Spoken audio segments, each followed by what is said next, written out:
Badan Pusat Statistik mencatat terjadi inflasi pada bulan November 2020 sebesar 0,28%.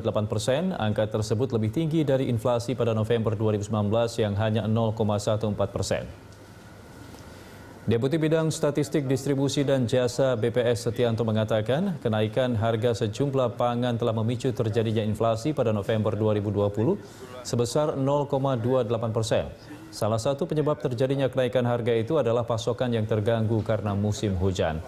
Kenaikan harga pangan tersebut membuat kelompok makanan, minuman, dan tembakau menyumbang inflasi tinggi pada periode ini, yaitu sebesar 0,86%. Kelompok pengeluaran lainnya yang juga mengalami inflasi antara lain kelompok kesehatan 0,32%, kelompok transportasi 0,30%, dan kelompok pakaian dan alas kaki 0,14%. Dengan inflasi November tercatat 0,28%, maka inflasi tahun kalender Januari hingga November 2020 sebesar 1,23% dan inflasi tahun ke tahun sebesar 1,59%.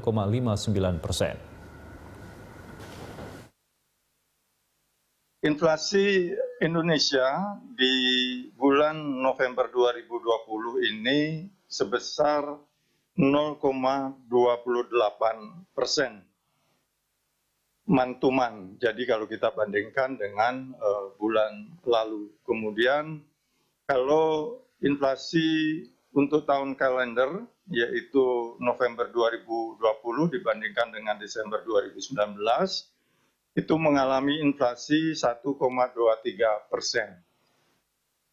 Kalau kita bandingkan November 2020 dengan November 2019, ini juga masih menunjukkan inflasi sebesar 1,59%.